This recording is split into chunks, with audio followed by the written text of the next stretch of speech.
Alors on aura besoin de 4 oignons moyens, donc émincés.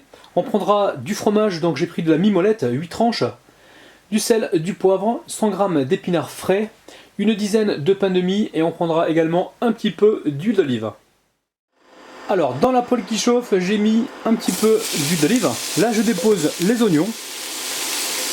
On va les accompagner avec un petit peu de sel. Ça va permettre à l'eau de végétation de bien ressortir. Allez, on n'oublie pas de mélanger.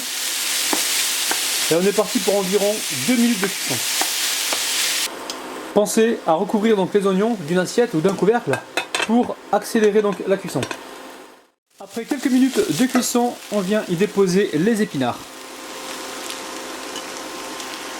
Alors ça c'est pareil, c'est bourré de vitamines. Allez, on va pouvoir poivrer. Allez, on passe au montage. Alors je récupère des oignons, des épinards. Alors c'est vrai qu'on aurait pu mettre un petit peu de béchamel au fond du pain, mais je trouve que ça va apporter trop de gras, parce qu'on va y mettre le fromage. Et là ce qu'on veut c'est vraiment un équilibre parfait. Alors je récupère ma tranche de fromage. Alors vous prenez donc le fromage de votre choix.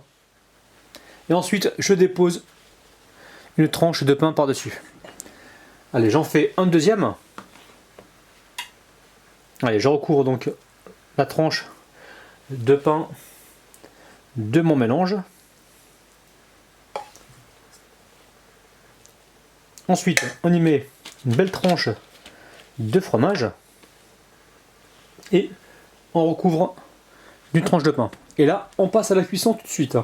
On va utiliser donc un appareil pour réaliser donc des sandwichs grillés. Alors, avec mon papier sopalin, je viens ici répartir un petit peu d'huile. Alors, vous pouvez mettre du beurre si vous le souhaitez. Ensuite, on dépose nos tranches de pain par-dessus. Et là, il ne manque plus qu'à refermer la machine. Et là, on compte environ 3 à 4 minutes. Donc là, c'est prêt, on va pouvoir les retirer.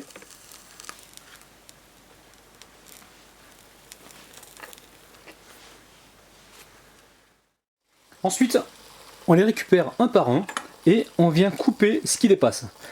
Alors, pas de panique, il y a toujours un gourmand qui passe par là et qui les mangera.